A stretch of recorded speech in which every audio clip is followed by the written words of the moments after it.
resumption of Israeli-Palestinian peace negotiations. And the beginning of that was July 29th. The 9-month period comes to a close today, and so we thought it would be an appropriate time to have an event taking stock in Kerry's peace efforts.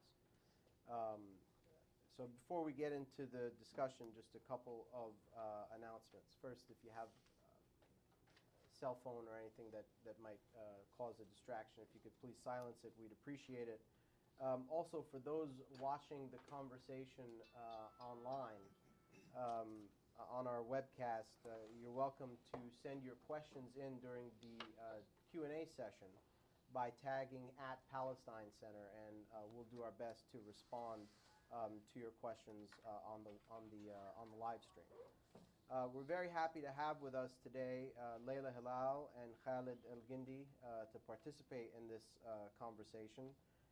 Khaled, seated next to me, is a fellow with the Sabin Center for Middle East Policy at the Brookings Institution here in town, and he previously served as an advisor to the Palestinian leadership in Ramallah on permanent status negotiations with Israel from 2004 to 2009, and was a participant in the Annapolis negotiations of 2008. Leila Hilal is director of the New America Foundation, Middle East Task Force, which covers in-depth analysis and commentary on the Middle East and North Africa. From 2002 to 2007, Leila served as a legal advisor to the Palestinian Negotiations Department. She also advised the Palestinian Constitutional Committee during the drafting of the Basic Law. And so we're very glad to have Khaled and Leila here, both individuals who've had direct experience with the negotiations and have also followed the process for some time after that as well. So here we are, 9 months later, on April 29th. The last week of this 9-month period has been a busy one as well in terms of news around the process and statements and actions by the players and so on. And what we're going to do is just kind of have a conversation about a number of different questions and then move to a question and answer session. But I just wanted to set a little bit of context for the conversation by reminding us all what the goal was, the stated objective 9 months ago. And this is from an article on the 30th of July 2013, quoting the secretary. Our objective, he says, will be to achieve a final status agreement over the course of the next 9 months. What's interesting about this statement is not only the degree of ambition, but how the objective changed over time. We went from talking about an objective during this 9-month period that concludes today of a final status agreement between the parties to an objective of a framework agreement that may or may not have been something like a bridging proposal that the Americans would put forward, to, in the most recent weeks, just extending the negotiations for the sake of extending the negotiations. And so I think that it's important to keep in mind where we were at the outset and where we ended up today. And what we want to talk about during the course of this discussion is why. Why we got from that point of lofty expectations and whether or not there should have been lofty expectations to begin with, to the point that we are at today, 9 months later, and whether or not these negotiations were set up for success to begin with. And so I want to begin by turning to Khaled and Leila and ask just for their reaction to the question, why do you think, and let's focus first on this 9-month period. Why do you think in these past 9 months, essentially these talks broke down and we got to the point that we are at today. Khaled?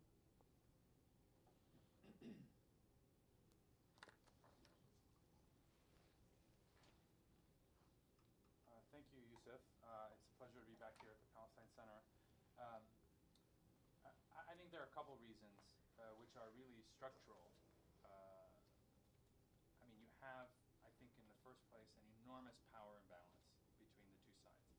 And it's a power imbalance that has actually grown over the last 20, 25 years, or perhaps longer. On the one hand, you have an Israeli government that is highly successful in almost every way. The settlement project has been a huge success. And so you have a situation of calm in Israel. You've got relative economic prosperity despite the kind of global downturn in general.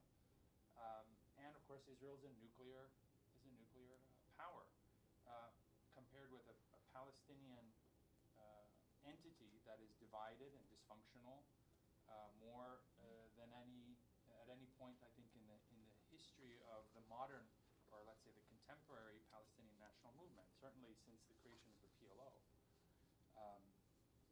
And that huge disparity, I think, you have on the one hand the Israeli side, which is very content with the status quo. The status quo is great. There's calm. There isn't violence directed at Israelis for the most part, and they're continuing the settlement project at an accelerated pace. So there's very little incentive to try and change that. On the Palestinian side, you have very little capability to change realities on the ground because of, I think, having such a divided and weak leadership that was really at the mercy, of course, of the Israeli occupation. Any 19-year-old soldier can stop a Palestinian negotiator at a checkpoint or a minister and prevent them from doing anything. So I think it really comes down to that power imbalance. But it's not just that power imbalance. The other side of it is there's a role for the United States. The reason you have mediators is essentially, I think, to help level the playing field, to do the things that the two parties cannot do on their own. And the United States has, again, not been able to play that role of trying to level the playing field. Instead, what the U.S. has typically done is to almost magnify the Israeli positions and therefore the imbalance that exists in Israel's favor already on the ground. And to put pressure where, usually it's on the Palestinians. And I think you see that today, even where Israeli actions that are clearly harmful to a two-state solution, and in fact are designed to undermine them, like continued settlement activity and so on, go completely unpunished. What the U.S. Focuses on and tries to prevent are those things, oddly enough, that are perfectly in line with a two-state solution. Going to the UN to get recognition, or signing treaties, or in fact healing the rift inside Palestine in the Palestinian polity, which you need, of course, a cohesive, unitary government if you're going to have a Palestinian state. So these are the things that the United States tries to block while allowing. So it's not only a power imbalance; it's a power imbalance that is exaggerated and exacerbated by American involvement. Leila? Okay. Well, thank you, Yousef, as well, and to the Palestine Center for this timely discussion and for the invitation to be a part of it. I would just point out before talking about why we are where we are today that there hasn't been an official statement saying that we are stopping negotiations. Fair enough. Yesterday, the State Department spokesperson said we are on pause. Martin Indek, the peace envoy, has left the region and there's no plans for him to return. But Palestinian Authority President Mahmoud Abbas said that we are still open to negotiations, and Israel just has suspended their participation. So So we could very well be back in another cycle of the same sort of structural process that we've been in for the past 9 months. And it may come sooner rather than later, because I think that there is some urgency sense amongst those who really want to see a peace agreement, irrespective of the problems on the ground, happen quickly to really move things forward. And there is this sort of heady optimism that seems to overtake new administrations or new Secretary of States in the U.S. to sort of tackle this intractable conflict. So perhaps we will be in another round of talks before we know it. I think why they broke down to the degree that they did now. The answer I would start with is that the breakdown was not really about substance. It was more about the lack of will. And a lot of commentators, particularly official commentators such as Secretary of State, have seemed to indicate that the problem lies at Benjamin Netanyahu's feet. That but for Netanyahu, there would be Israeli will or a possibility to get some kind of agreement. And as someone who participated in negotiations, not participated at the table, but advised behind the scenes, I do think that Erekat and Livni, who were the two direct counterparts, genuinely want to reach an agreement.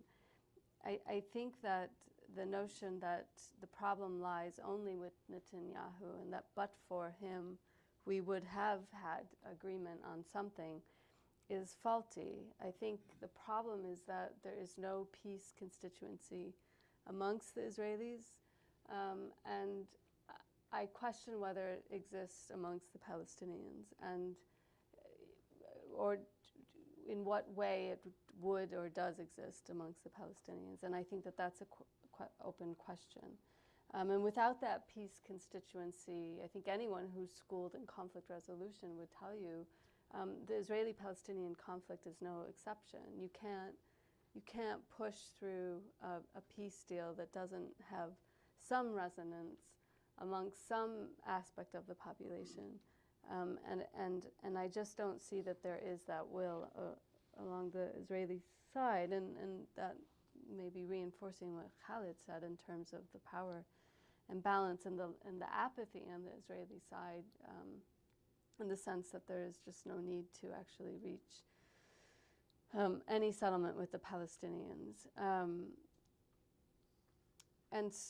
And I think that, you know, we've been in this sort of rhetorical dynamic for a long time where we keep saying to the Israelis, well, the time for the two-state solution is ending. And this threat has been really the only attempt that I can see that the U.S. has used to incentivize the Israelis to have that will to make peace with the Palestinians. And I think that the threat that the two-state solution is almost dead or on life support has not been enough to galvanize the Israeli public. Not enough to galvanize the leaders, let alone the public. There is this sense amongst the Israelis that they can manage the conflict. And I do think that the way that the U.S. has brokered processes between Israelis and Palestinians, they may also believe that where we need to be is in a position of conflict management. And I think that so that's one point, but I think the larger one that I want to stress is this notion that, you know, continuing to say, well, the Israeli existence depends on a two-state solution is just not enough to convince the Israeli public or build a constituency for peace that is going to push forward a will for actually signing a deal that is viable. Just to continue on that point, I think you're absolutely right. From the Israeli perspective, they've occupied the West Bank, the Gaza Strip now almost for half a decade. Half a century. More than twice as long as they have not occupied the West Bank and Gaza. So for them, the idea that the Israeli state cannot exist as long as, if it continues to do that, doesn't make any sense. In fact, the occupation has become a very profitable enterprise for the Israelis, both economically and politically. They have a thriving economy today. So this notion that, we keep hearing not only from the Secretary of State and from the official sort of channels here in Washington, but one that was adopted by Washington's officialdom after it was a message that was constantly sort of harped by the Israeli left, if you will. This notion that for Israel to survive, it must end the occupation. Well, most Israelis are looking around and saying, we've survived pretty well with this occupation thing, and we could probably keep it going for some time. As long as you keep those checks coming from Washington, D.C., as long as you keep supporting us at the United Nations, why wouldn't we be able to keep this up? That is, I think, the prevailing assessment, as you point out, among Israeli decision makers, that this is manageable. There's no reason to think not to. So it's not a very persuasive argument for Washington to make.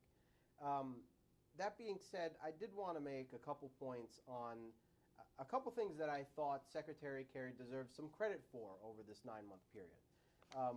One of those things, I think, that many advisors had talked about prior to not only Secretary Kerry getting involved, but also prior to the Obama administration coming into Washington, D.C., was the notion that you needed consistent engagement for a process to work.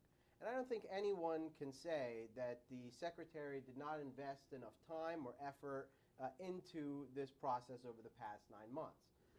The way that time was invested, though, and the way that he went about handling the process as that time was invested was extremely problematic. The New York Times story on this morning notes in its opening paragraph that the Secretary of State met during this 9-month period with Mahmoud Abbas 34 times. That's quite astonishing in a 9-month period. Even more so is the fact that he met with Benjamin Netanyahu twice as much. So the way that they went about handling this was, as it has come to light, that they check with the Israelis first about what their positions are, and then try to impose those positions on the Palestinians to get them to agree to what will suit Israeli desires. That clearly has not worked in the past. It's probably not ever going to work moving forward. The other thing that I think he did fairly well, considering what we've seen in the past, is the extent to which leaks were minimized during this 9-month period. In the past, we've seen leaks really kind of throw things completely off track. And while there was some leaked reporting, I think it was far tighter during this 9-month period than we've seen in the past. But there were other, I think, big problems during this 9-month period. First, where was the President of the United States? There was this constant question about whether or not Barack Obama was completely behind his Secretary of State. During the first 4 years of President Obama's presidency, he dispatched George Mitchell as his personal envoy for Middle East peace. This was something that was handled directly through the president. With Secretary Kerry, it became an initiative that was far more associated with the State Department, something that the president himself could distance himself from in the event that it did not go as planned. And while the secretary was engaged, these questions led to the perception among some of the players that the United States was not really ready to invest in this process. Finally, I think and perhaps this was the death knell, was the failure to enforce basic commitments. And what I'm talking about here is the agreement that started this 9-month period was brokered by Secretary Kerry between the parties, and that was under the terms that the Palestinians would put off any initiatives in international fora in exchange for negotiating during this 9-month period, and Israel would release 104 prisoners from the pre-Oslo period. It was very straightforward. It was very obvious. Everybody understood what the terms were. They were widely reported. Despite this, when it came to the point where the Israelis had to release the last batch of prisoners, 26 prisoners, and they did not do so, the secretary, who was the personal guarantor of this agreement, was unable to get them to abide by that simple commitment. Now, the prisoner issue is extremely important. These 26 prisoners have obviously been held for a very long time, and I would not want to diminish the significance of that. But if the Secretary of State cannot even get the Israelis to keep a commitment over releasing 26 prisoners, how on earth can Palestinians believe that this man can get the Israelis to keep their commitments on removing hundreds of thousands of settlers, on leaving Jerusalem, on an equitable agreement on refugees? What reason is there to believe at all that that could be done if a straightforward commitment on 26 prisoners cannot be kept? So I just wanted to point out those three things that I thought were some of the biggest issues over this 9-month period. But now I want to turn to a different question, and that is, what are the implications of this failure? And I know it's a pause, right? We have that's the official comment at this point, is that it's a pause. The parties have not declared it a failure. But I think for our purposes, it's clear that this did not succeed and is probably not going to succeed moving forward. So what are the short-term implications of this for the players, and what are the more longer-term implications of this? Khaled, you want to start?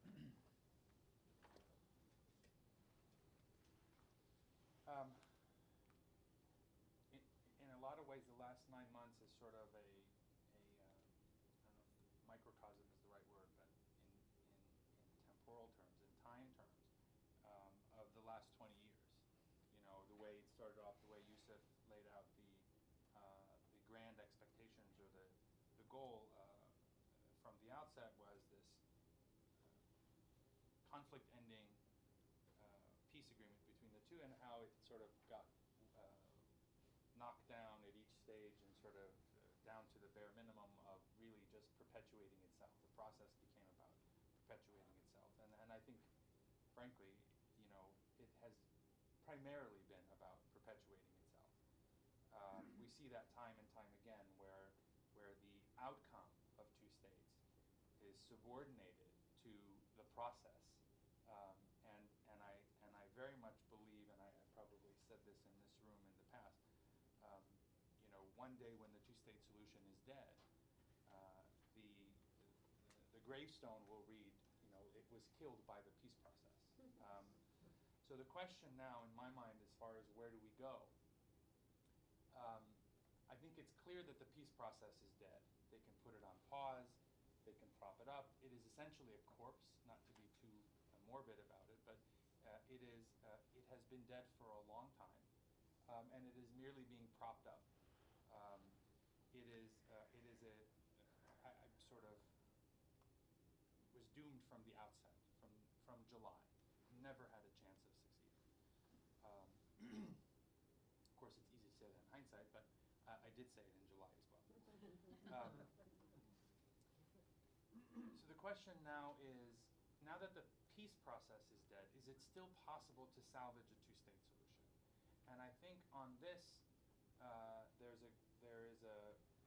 there are different mindsets. I think in the view on the Palestinian side, of the Palestinian leadership, I think their thinking is they have an interest in trying to salvage a two-state solution, and they will try to achieve it through other means, by going to the United Nations, by gaining recognition, by anything that bolsters its international standing. Um, Reconciliation, I think, is part of that. And I think they will continue to pursue those. The United States will continue to fight those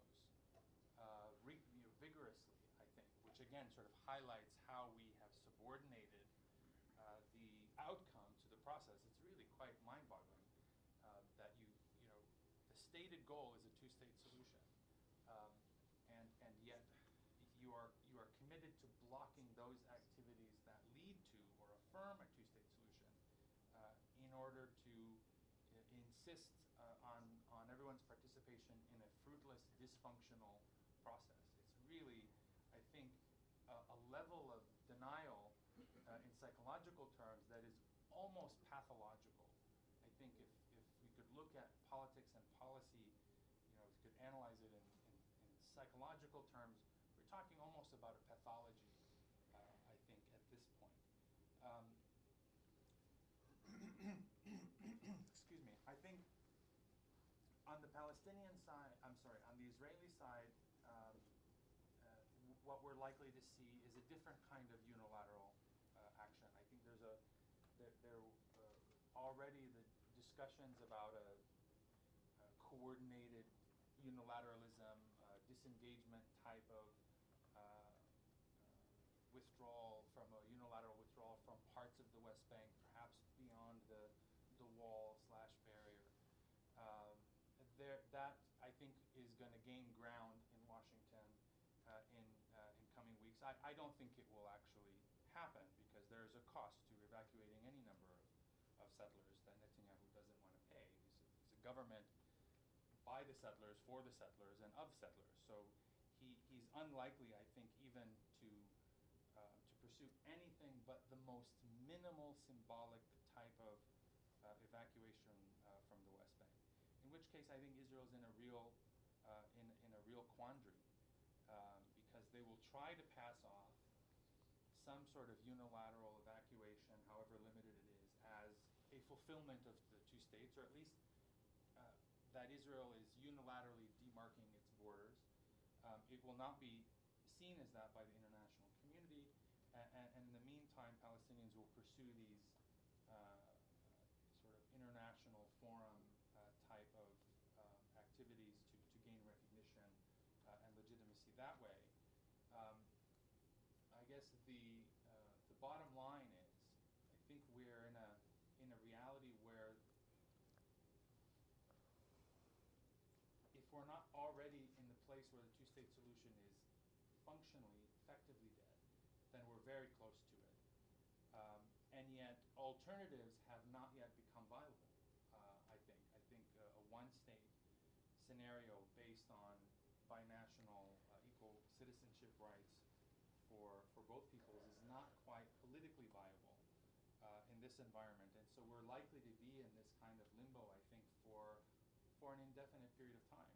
And it's something that so far has worked, as Yousef said, it's the status quo, whatever they may say, is quite sustainable and quite comfortable. For the Israelis. Yeah, for the Israelis and hence for the Americans, until it's not. And then when it's not, then I think only at that point, when there is a price to pay and a price being paid, that people will start to look seriously again at where do we go from here. But I don't expect any major moves by any side other than these kind of tracks that they have been pursuing already on the ground and in international forums. Leila, I know you had some thoughts about some of the longer-term implications of the process essentially collapsing. Yeah, and I would like to talk about this notion of the two-state solution being dead. But before I do, I want to just comment on the immediate term and what I foresee happening, or at least being the priority. One is looking to see what the Israelis do with respect to unilateral moves, which could have major implications in changing the situation in the West Bank and turning it into more of a multiple Gazas, maybe 3 different parts of the West Bank, breaking it up. I've heard this scenario played out, And one could imagine that if the Israelis now say, well, we are forced to take unilateral steps, or this is going to be the fulfillment of our peace terms, if they take these unilateral moves, it's possible that it will be in the north of the West Bank, the center, and the south, and that produces a whole new set of realities that will change, I think, a lot of the political calculations for the players and the Palestinian Israelis and the wider region.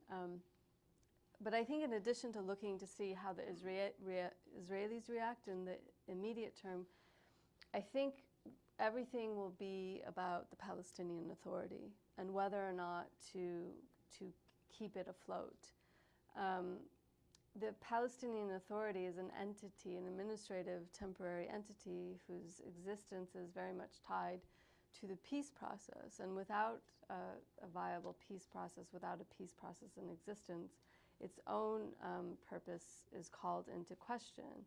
In addition to that, the European countries, which are the primary funders of the Palestinian Authority, the European Union provides some, I think, 11 or 10 million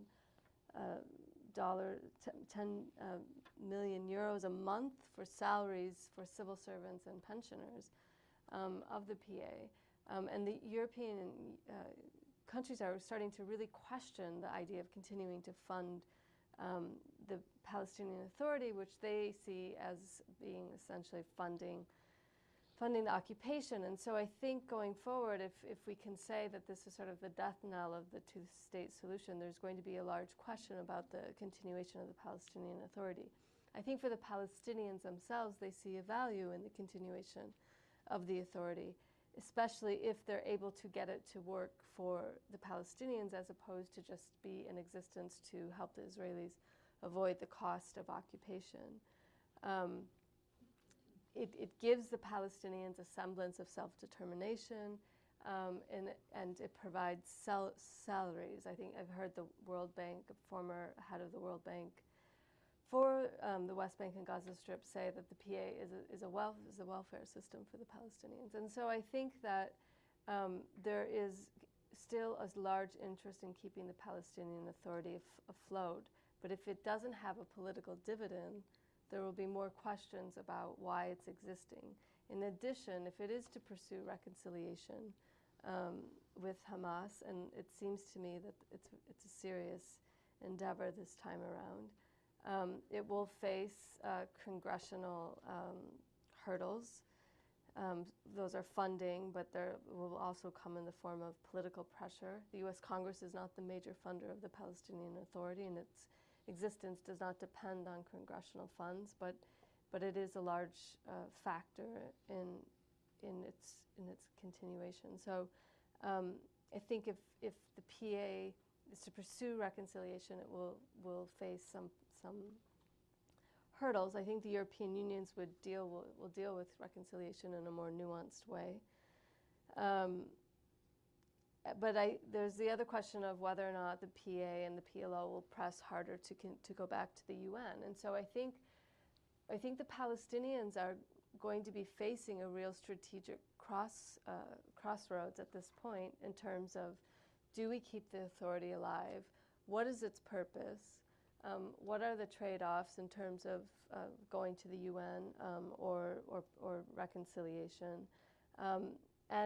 And they may utilize these strategic questions that are important to the Palestinian people as a way to get the Israelis back to the table and to make some concessions that would allow the status quo to persist for a while longer without any major unilateral action, if I'm being clear. So I think that, I mean, there's been a lot of theater in the past couple of weeks where I think that even though you have the same old peace process that was tried and failed in this round, I think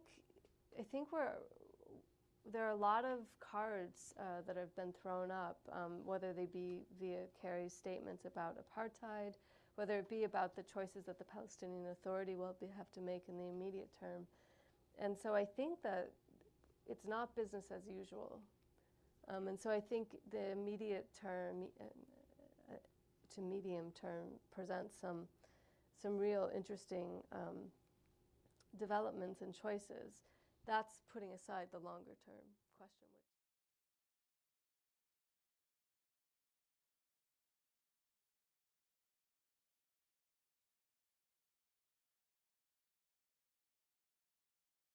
I know, Yousef, you went through how it began and how it transitioned. In the words of the director of the Washington Institute, he said that Kerry came to adopt the Israeli narrative completely. So that was his acknowledgement. You also raised that Israel could survive without a peace settlement. My question to Khaled, and I have a question to Leila as well. My question to Khaled, could Israel survive a two-state solution? I mean, not a state that is just a token autonomy, but a state as they describe it, viable, independent, contiguous, and with Jerusalem as its capital. And Leila, if you will, I mean, you mentioned that as an alternative, the unilateral action that Israel may take is to really divide it, the north, the center, and the south. How do you envision this happening? Thank you.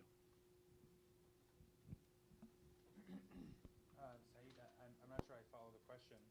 Can Israel survive a two-state solution? I mean, in the sense that everybody talks about, the two-state solution, the two-state solution.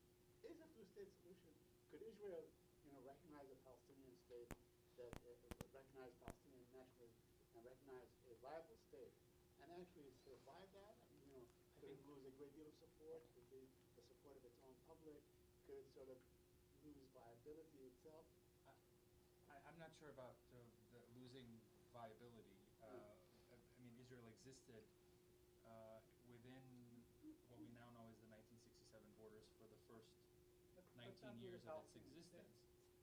And it didn't actually have even access to Jerusalem, much less a capital in Jerusalem. I think theoretically, yes, Israel can survive the creation of a Palestinian state, a genuine Palestinian state that's sovereign and has a capital in Jerusalem and has control over its borders and airspace and all that. I don't think that this particular Israeli leadership can survive that.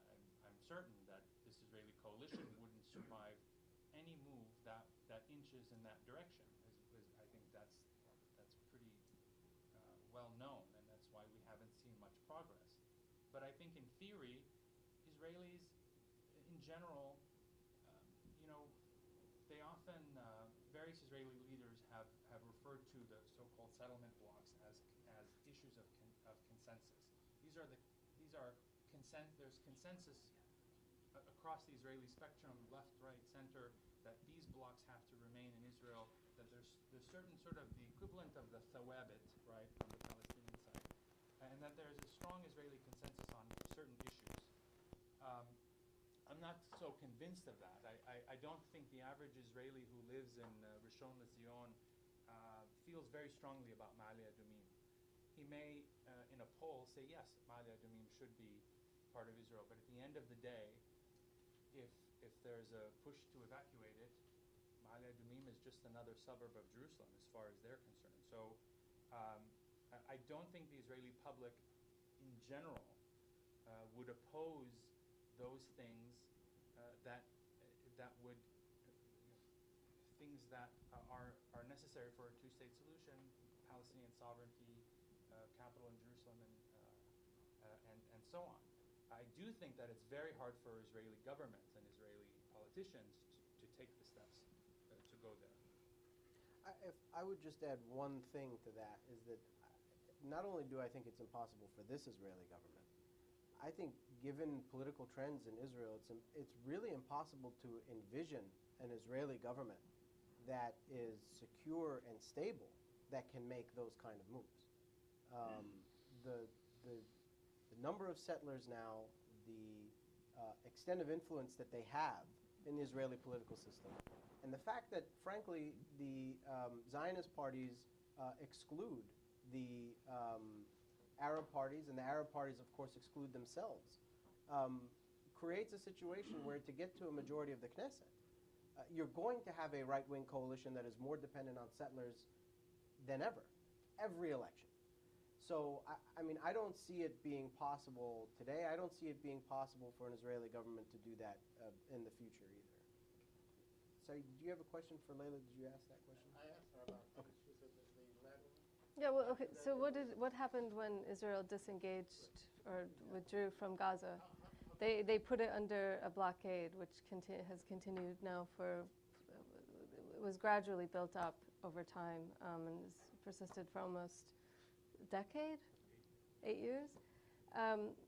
So if the Israelis don't annex the West Bank and they don't choose a peace option, some provisional agreement or some arrangement with the Palestinians, or they can't get there, or the Palestinians won't, I don't know, it doesn't happen. And they pursue something along the lines of unilateralism. I assume it's going to look something like Gaza. And already in the West Bank, we have the wall, and we have, almost over 500 checkpoints. And we have a lot of housing evictions and depopulation. And so one can see that there may be a possible move toward creating a set of enclaves that could be controlled, not unlike the Gaza Strip in the West Bank. And in the north, I would say Ramallah, Nablus, Tulkarm would be that area. East Jerusalem and the periphery is a third center. Khaled is the map person, so map expert. But Bethlehem and then Hebron would be in the south. And the Jordan Valley may be a fourth, but it's really, I don't know the figures, but there's huge patterns of displacement from the Jordan Valley.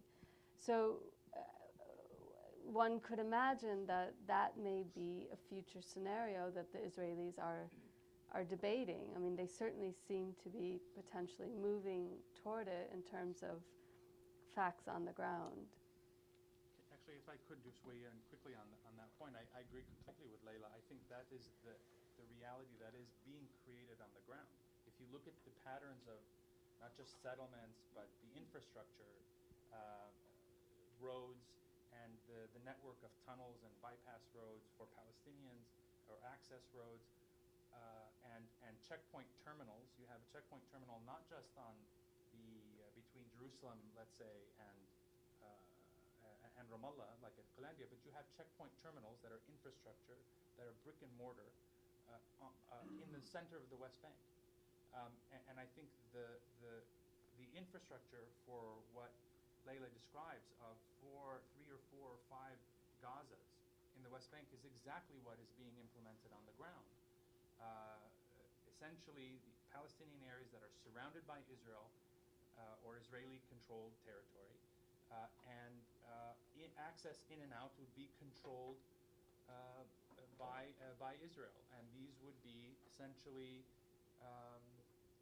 I mean, I think at that point where it is the South Africa model of homelands or Bantustans. It is essentially Palestinians. So just also to add that one variable in this equation is the existence of the PA. So that's one thing to look at. If it folds or if it stands, that will be a variable that you'd have to contend with in this scenario building. So the gentleman in the back, and then we'll go up here as well. So for the microphone, sir, right behind you. Thank you. Yes, good afternoon. I'm Meredith Buell with Voice of America, former Jerusalem bureau chief. The Secretary of State, much mention was made of his extraordinary number of trips to the region, the extraordinary number of meetings that he had with Mr. Abbas, Mr. Netanyahu, but that he was criticized for how he used his time. What should the Secretary of State have done that could have made him more successful that he did not do or should do the next time? And if the United States is going to be an honest broker between the two parties, what should it be doing that it did not do in the last 9 months? Well, I would start by saying that it should take actions that at least, at a minimum, match its stated policy and back them up. So if the United States is going to say that it is opposed to settlement building, it can't only fudge language about whether they're illegal or illegitimate or what have you, but they really actually need to put policies in place that start changing Israeli behavior in those areas so that we see different Israeli policies.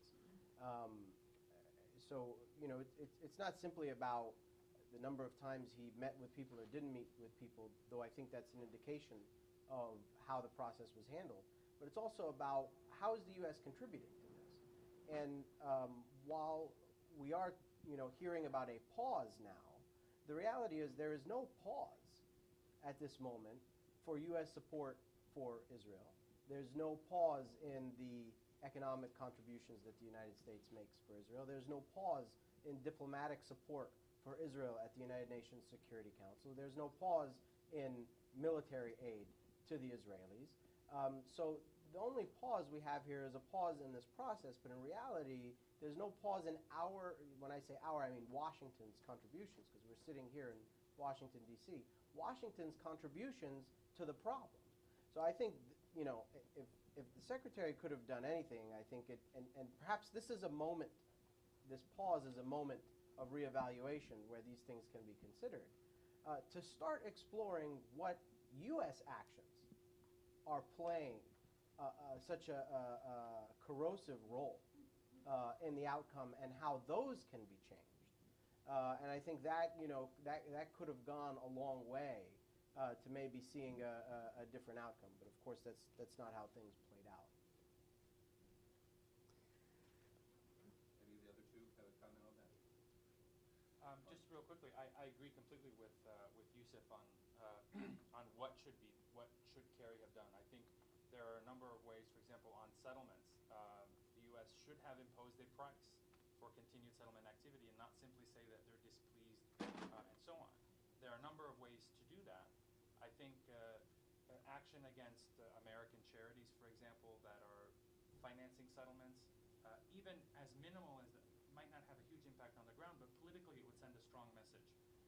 Other actions would include something like stating, you know, for example, that a land swap between Israel and Palestine would be based on 1-to-1, and that is for every dunam, for every square kilometer taken on the Palestinian side, the same amount of territory would be taken on the Israeli side. So that automatically puts a cap on what Israel doesn't have this sense of, well, we can just keep building and building and just swallow up as much as we can. Those kinds of things, I think, could have been done, but they would have entailed a political cost. The administration would have taken a hit, and they were never prepared to take a hit. And I think the greatest mistake that this administration, like past administrations, have made is to assume that you can be the mediator in this process and somehow deliver a two-state solution and escape any political cost. There is necessarily, to do the kinds of things that we need to get to a two-state solution, necessarily will require paying a political cost domestically. And until we have an administration that can do that, we simply won't get anywhere.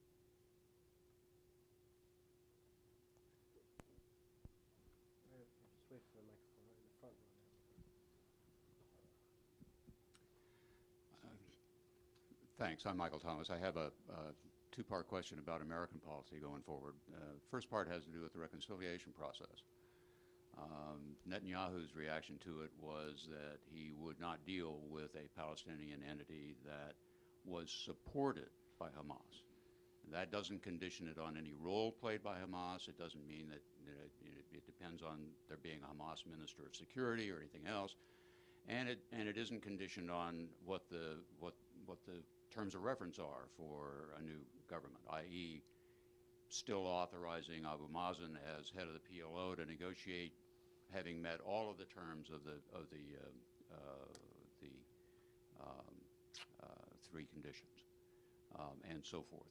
So, if, contrary to many expectations, the Palestinians managed to put together a government which doesn't have Hamas involvement directly in ministerial positions, meets all the conditions,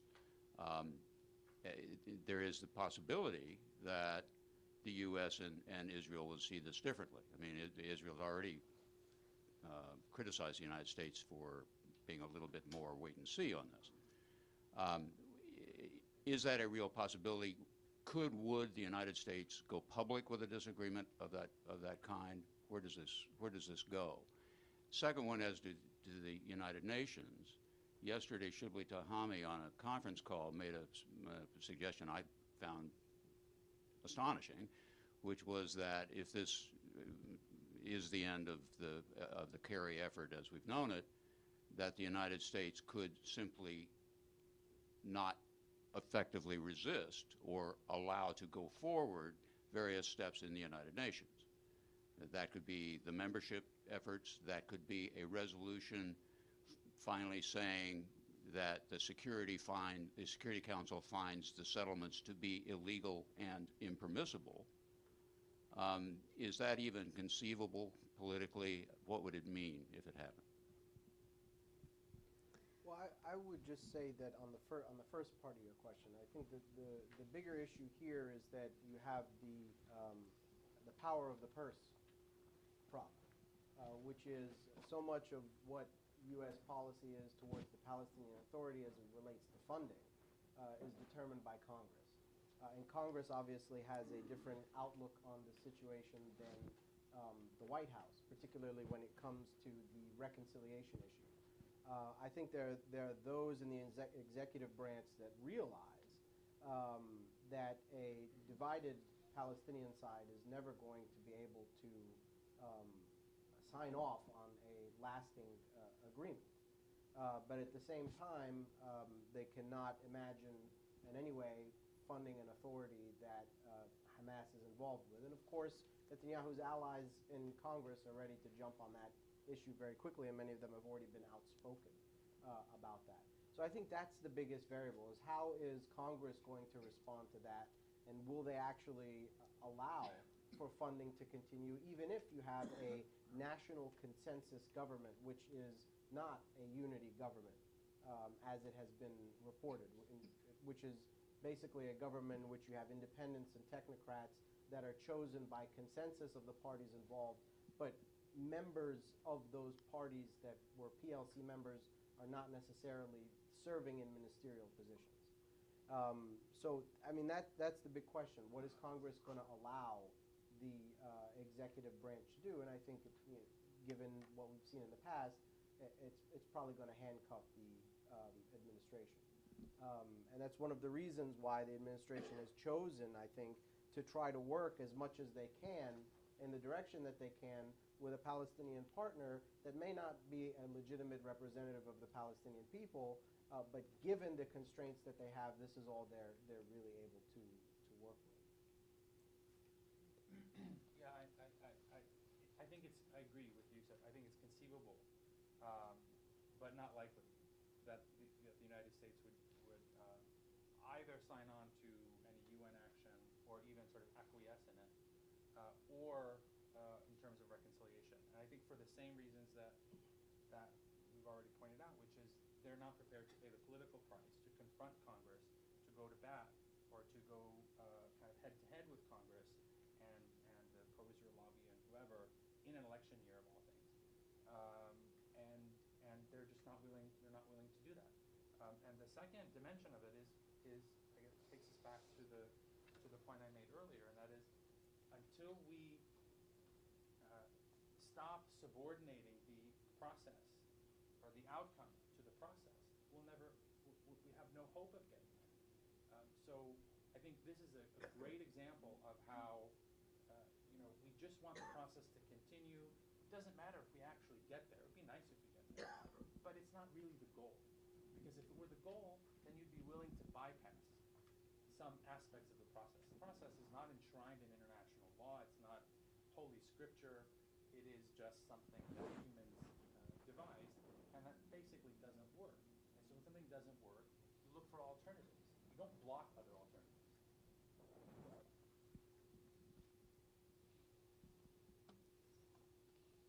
Yeah, I think that what's interesting, of course, is to watch how Obama played his trip to Israel. I think he was speaking to the people. I think that was a meaningful, interesting tactic. I think Obama's efforts to make a peace or to reach some kind of deal with Iran on the nuclear file is interesting in terms of what it signals in terms of perhaps an evolving U.S. relationship with Israel or with the region as a whole. I think Obama's administration has been very hands-off with the Middle East as a whole. And to a degree, I wonder if that's not a good option for the Palestinians. I think Congress becomes a very difficult party to contend with in this whole scenario. But there is movement on the ground within Israel and within Palestine and within the diasporas toward transitioning the current moment of conflict towards something else, a new paradigm of something. And what that looks like, I think, is an open question. But these initiatives, these people-to-people initiatives, the efforts to change mindsets, to reach out to people, I think those are interesting strategies for the U.S. To undertake. And I think maybe that involves less engagement. And so we see in this idea less is more, in effect. If we let the process that's happening between people and the next generation and between the private sector, et cetera, move the people closer towards a position where there is a peace constituency to build on, to go forward in the future. Okay, we'll take one more brief. Actually, let's take two quickly back to back, and then we'll try to get an answer. So why don't we start there, and we'll come to you, sir. My name is Elena Haldo Romero. I work for the European Parliament here in Washington. And I just had a question about the process as such. My impression is that the U.S. has been very alone in the negotiations, this time maybe more than in previous trials to reach an agreement. Or at least what I've seen, there very little reporting on quartets, and even in the EU as such on their position. Why do you think this has been the case, and how much has that also influenced the outcome?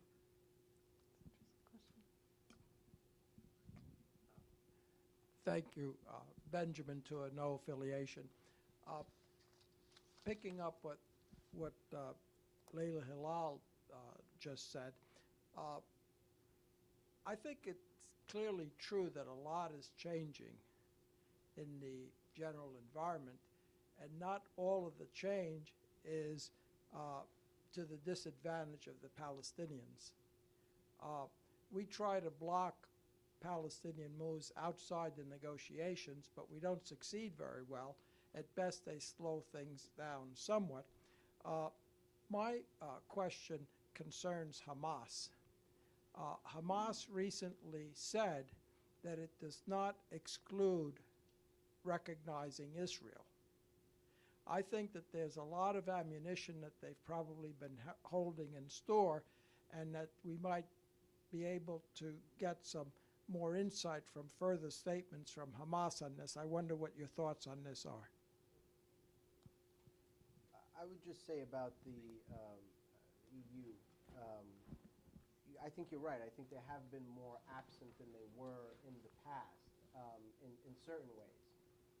But in other ways, I think they've been kind of more present and played a helpful role, even though it's not been a role of direct engagement in the public fashion that we used to see through the quartet and Catherine Ashton and that sort of involvement.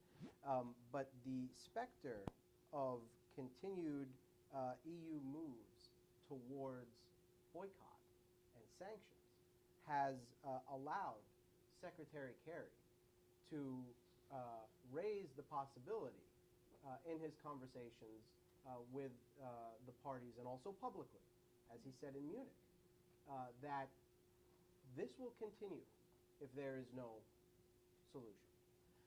And so I think that kind of role, in fact, and I think the Europeans, frankly, are fed up with the fact that the Americans dominate this process and continue to ask them to subsidize a Palestinian Authority financially, that is essentially acting as a subcontractor for the Israeli occupation.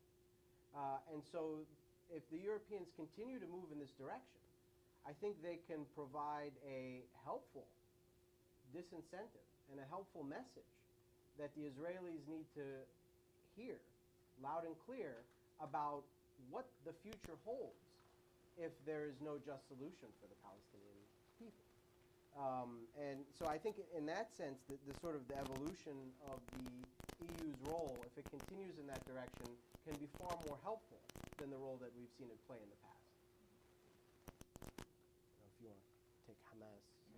Well, on the, EU on, question, the, yeah. on the EU question, I actually did a whole study on the quartet, and one of the questions that I was asking myself throughout that study was was precisely the one that you posed. Well, why isn't Europe playing a greater role? I think if you look at the way the quartet was formed, it was formed in a context of violence and intense conflict, and it was very ad hoc, and it was very geared toward that moment of getting the parties to stop fighting. And so you needed the various assets that different international actors brought to bear on the situation in order to get an end to violence. The quartet basically ceased to be functional, I think, after 2004. It was really just a rubber stamp for Washington. And it was by mutual consent. I think the EU had an interest. I mean, the whole purpose of the quartet was the three other powers, Russia, the EU, and the UN, trying to convince Washington to get involved. And then when they did, then they became the quartet. So it's always been about getting America engaged in order to stop the situation from deteriorating. And so the EU's marginalization is self-imposed, I think. It is, one, imposed by Washington, because Washington dominates the quartet. It is essentially, as someone put it, I forget now who, quartet sans trois. And it is that reality, I think, also works for the EU. They don't actually have much to offer, I think, on the political dimension. They have some slightly different views, but at the end of the day, they're more than willing to acquiesce to Washington. And I don't see that changing in the future. In fact, we've seen the EU, I think, kind of go back to this non-functional quartet mechanism, which everybody knows doesn't actually do anything except rubber stamp American decisions. And yet they like the fiction of somehow the impression that they're involved, when in fact that they're not, because they don't want the responsibility, I think, at the end of the day. I didn't tackle the Hamas things. I don't want to go on too long. Okay. Do you want to touch that, or? Well, I think the EU question is very interesting, and one is reminded that I think this was very much Secretary Kerry's initiative, and he drew very high walls around it and said this is a secret process and we're not going to be engaging and it's bilateral, and he wanted parameters, and there are many that suggest that he wanted a legacy in these parameters, and that may be a very cynical way of framing it, but this was not an initiative where you had a lot of actors coming in and cajoling the parties and helping to incentivize and reach an outcome. And that may have been one point that was a weakness in this particular process. But it may also indicate just where Europe stands in terms of thinking whether or not it's going to invest itself in the peace process for Israelis and Palestinians at this time, and how it sees its own role vis-a-vis this particular conflict. There are a lot of priorities for the world right now, particularly in the Middle East. And I think that people may be dividing labor and money, if you will. On Hamas, I think it's related. I think Hamas is in a very weak position right now because of the loss of its former bases and places of support. And it's very interesting that the agreement was signed in Gaza with the Gaza leadership of Hamas. I think that Hamas has made statements that they accept that the government will be a technocratic government, the transitional government. And so there is a possibility that Hamas would be in agreement with a technocratic government which commits to the three quartet conditions. And that will put the U.S. in a very difficult place, I think, to withdraw support from the Palestinian Authority and the effort for reconciliation. But there are a lot of ifs in that path. I would just add on the Hamas question. Hamas more or less implicitly recognized Israel in the past. We've seen leadership not only of Hamas but also of the Islamic Jihad in the prisoners' document from many years ago, essentially implicitly recognize Israel. We know that,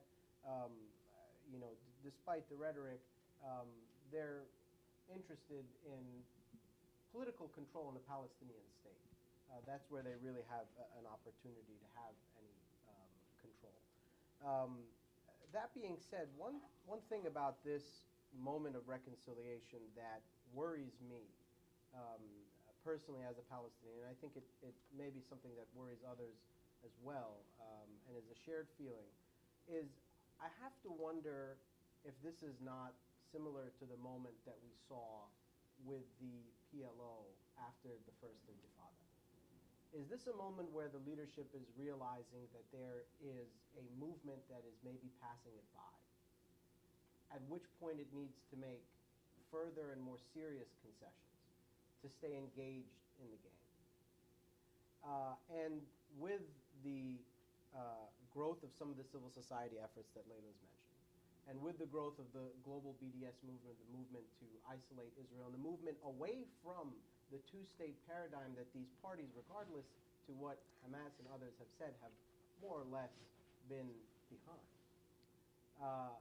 You have to wonder if they're not looking at this situation and thinking this is the last opportunity that we're going to have before there is a new movement that comes in that supplants us. And so I personally think about that and worry about whether or not these motivations for reconciliation are really about the personal political interests of the players and the parties, or about the broader national interest, which a genuine reconciliation and a genuine, legitimate, and representative Palestinian partner would serve. Or a combination. Yeah. I think we've gone over on time, and I thank you and thank our panelists for taking those questions and all those who watched on the webcast. If I could just ask you for one favor, if you have a moment to fill out those evaluation forms, we'd really appreciate it. And check out the information table outside for upcoming events. Thank you all again.